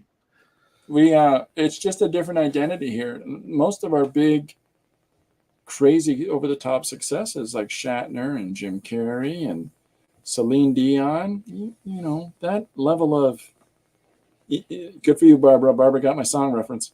Excellent. They go south. They go down to the States. That's where all the Keanu Reeves, they go south. You know, but during wartime, Americans go north sometimes. Oh yeah. So yeah. We're like, that. Hey, come on up here, eh? We ain't gonna, you know, make you go anywhere you don't want to there, bud. So it all equals out, right? Yeah. And the Kardashians of Canada would be the Trudeaus. No. No. What do you mean? Like the old Trudeau or Fidel Castro's son? Oh. We don't really have that here. We don't really have that whole big celebrity of the individual like that. We just don't. I could get into my car right now and in 45 minutes could drive and have tea with Kim Kardashian. That's could you? Yeah, it's Calabasas. Not far. Not that far. All you gotta do is get on the 2 and then just take yourself over the 42nd Bridge, man. That is real. That is real. There's an orange vendor at the side of the highway who's going to totally set you up with some citrus, bro. Californian skit is so good because that happens in LA area. That's all it is. People are like, yeah, that maybe don't talk like that, but they'll be like, we'll just take the 5 to the 134, and then you take the 134, you hop on the 2, and then I'm horrible at directions, so I'm like, can you just take me there, please, mister? All right, I'm going to get contentious with Miriam for a sec. Linda Carter is Wonder Woman. Can I profess my love for Gal Gadot, though? Do you like Gal Gadot? I love Gal Gadot. I think she was fine in those films. I still associate Linda Carter. That's an age Linda Carter is my father's Wonder Woman. Is my, you know, it's an age thing, right? Like, but Gal Gadot was just like, that is my Wonder Woman. Right says there. You wish. Mr. Ben Mulrooney, I know 3 people that have beat him up. Just like I know 2 people that have beat up what's his face in office now, the haircut. There's 2 different people that have publicly. Oh, Matthew Perry beat up our current prime minister. Yeah, and so it was a hit. You're saying then on Matthew Perry. There you go. I knew it. I knew it. Yeah, there's a thing about age. Oh, I haven't mentioned anything like this because I usually keep my personal thing. Dan says, Gal gives me the vapors 2 times. 2. We've got this kind of crazy thing here where people are doing stuff, and every time somebody sticks their foot out there and does something radical, oh, look at this, look at that, oh, how ostentatious that is. It lasts for 20 minutes in Canada before somebody goes, all right, let's just take it easy there. Hey, let's not get ahead of ourselves there, pal. Like there was an artist that did a piece where the current prime minister was bowing down and apologizing to all kinds of Canadian citizens in this massive painting, and was about to suffer some outcomes from it. And it's like, whoa, that's awesome! Look at that artist. Everybody celebrate that artist for about 3 months, and then it's like, scandal. Nope, can't talk about that anymore. That's Canada. That's Canada in a nutshell. So anything like a Kardashian would not last here. Yeah. Well, I mean, I know in the U.S. we like to build people up and then tear them down. You know, we don't even build them up. Is my point. They did what? Whoa! That's about as long as you last. Yes. Too cool for all of that, fella. But it's a lot like art to tie things together. And we knew that this would end with us going off on a tangent. We knew this. I know, it's unavoidable. If I can strongly suggest that anybody that has not yet done it, please go and look up all of Jim's films at his subscribe YouTube to my YouTube channel. I think that's going to be my new thing, because I have a astonishingly low number of subscribers for the amount, but I never pester people, but still, let's bring those numbers up, people. Jerry, can we look at the board? No. Everyone's bored. Oh, somebody asked me this the other day. It says on that sign, "We're gonna make a hot cereal lover out of you." Out of me? Mm-hmm. That's what it says. Somebody who's been trying to figure out what that says for apparently a month now. And they mentioned this to me last week, and I've forgot every time to point out what it says. But that's what it says. We need a good pestering in this country. Verbs are proud subby. Dreams are a proud subby. There you go. I think that, it's important that we encourage everybody to check out what each other are doing and check out each other's work and to try to promote that and to see that. But if you have an opportunity, especially with somebody of Jim's caliber, for not just the quality of the work, but the volume of work that you've produced, you tend to realize that there's stuff that you're gonna pick up on there. Even if you have an idea of I know all about animation, you're still gonna pick things up from Jim. Just because of that, because of not on the volume of stuff you've done with this quality. So, and they have a vaccine for that too. If you do pick something up from me, so I ain't got the COVID pill. I ain't got it.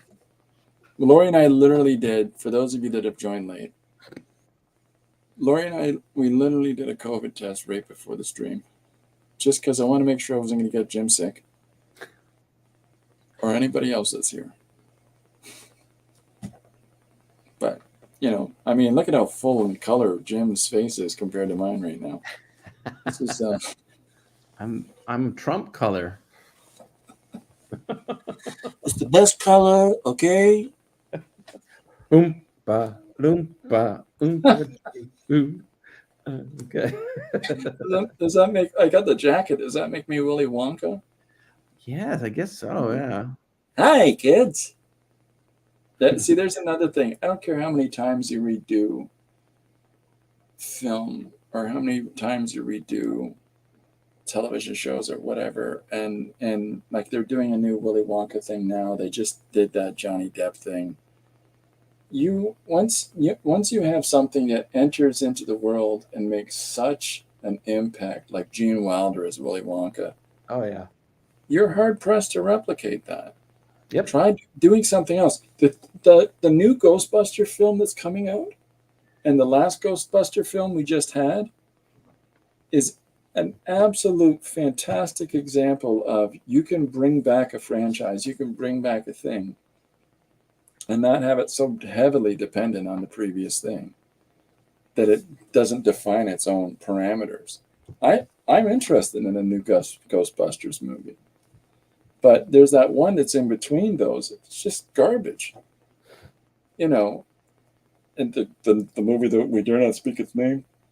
But there's just such a wealth of creativity out there that people can take other existing kinds of things and do their own thing with it, or do their own. If you're having a hard time to find original voice and independent voice,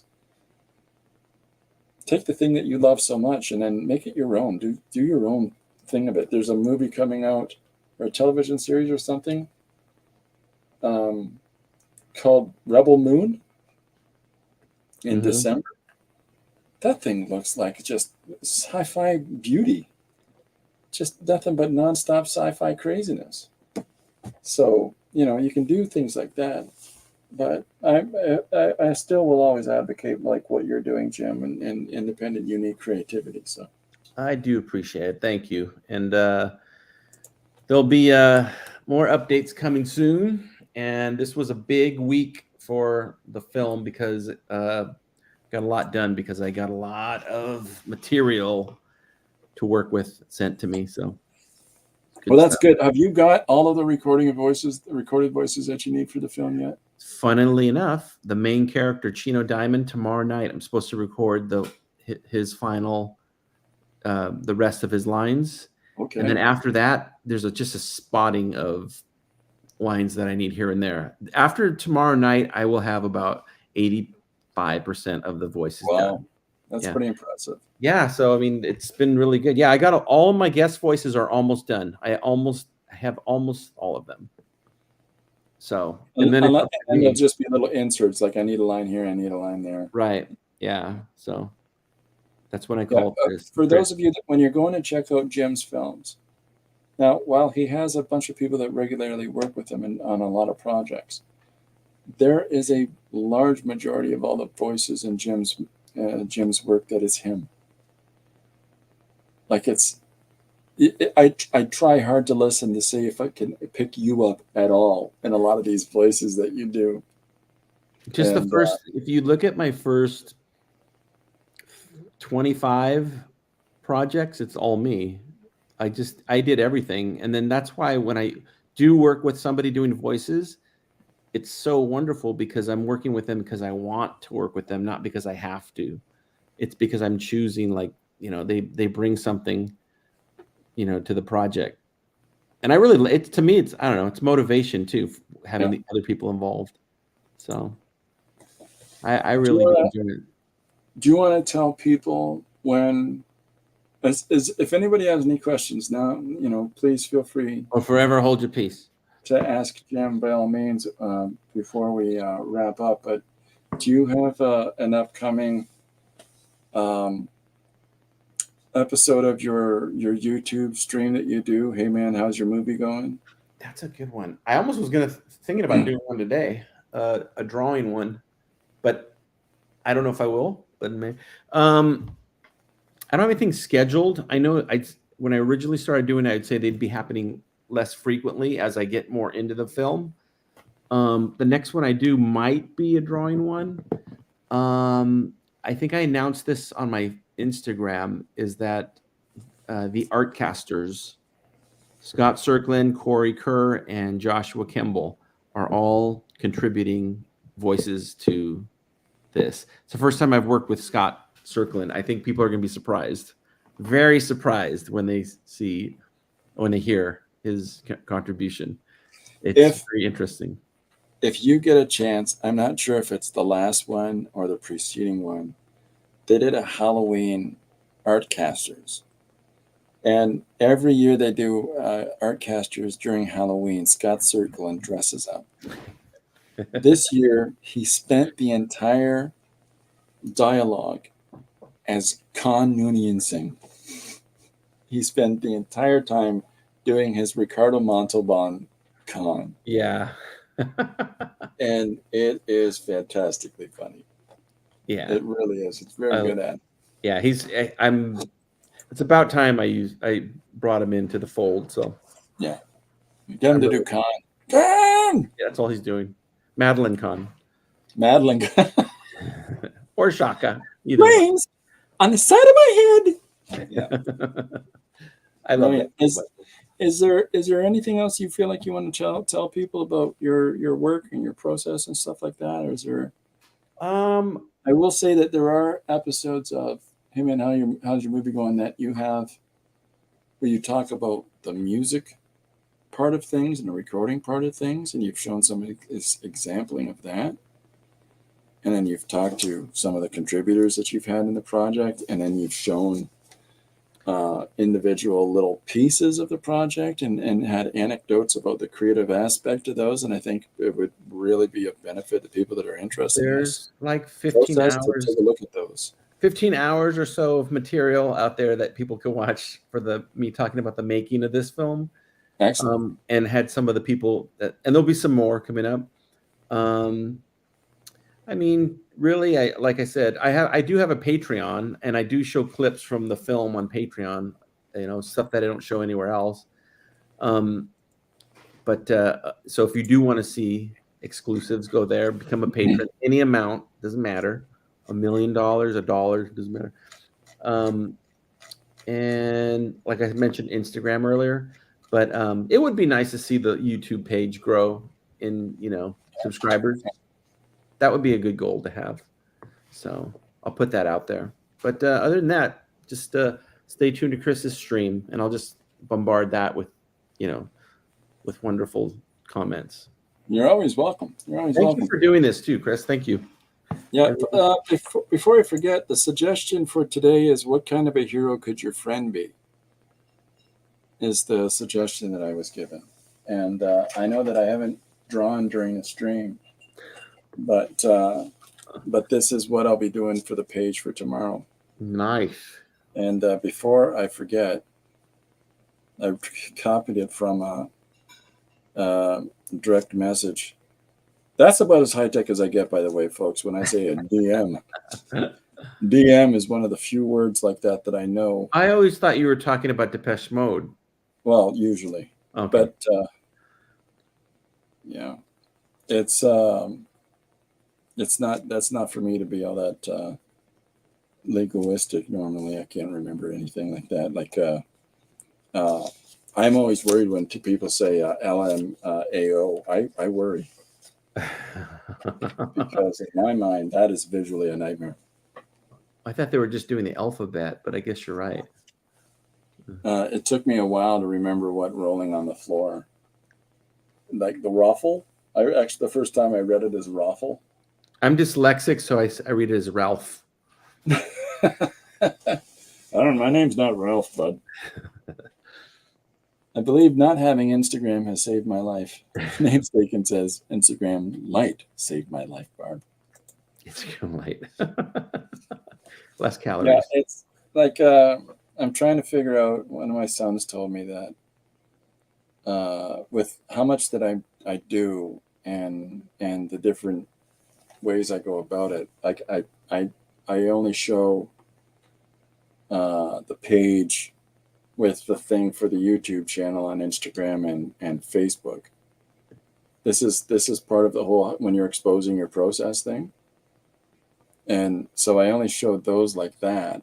And then I show everything on Patreon. And clearly give away the rest of the secrets live on the stream. So when it comes to putting your stuff out there, you've got 15 hours of stuff on Full Fungus already. I think at this point, I've pretty much given everything away. Whatever I'm doing, I think I've just given it all up at this point. I don't even know how much, but we're having fun. Yes, we're having fun. And if you join my Patreon, you will see exclusively Paul's missing pants. All photos of Paul's missing pants. And the belly dancing. Don't forget about that. That's true. Yes. So. Miriam says, my life can't be saved with any amount of tech. I'm pretty sure that some of that tech at the hospital saved my life. All right, I'm gonna wrap us up. I think. All right. Thank you for having me, Chris. Absolute pleasure to have you join me today, Jim. Thank you, Chris. I appreciate it. Thank you for what you do. Well, I appreciate what you do, and I appreciate everybody's engaging with Jim, and we have fun. And I know that we're a little tangential, but it's all part of the process, folks. We're artists. We're artists. Give us a tube. Anyways, forget it. Okay, that's it. I'll be back All right. at 2 o'clock tomorrow, Make everybody. good stuff, everybody. That sounds good. We'll see you then. Bye All right. for now. Bye, Chris. Thanks. Bye, Jim.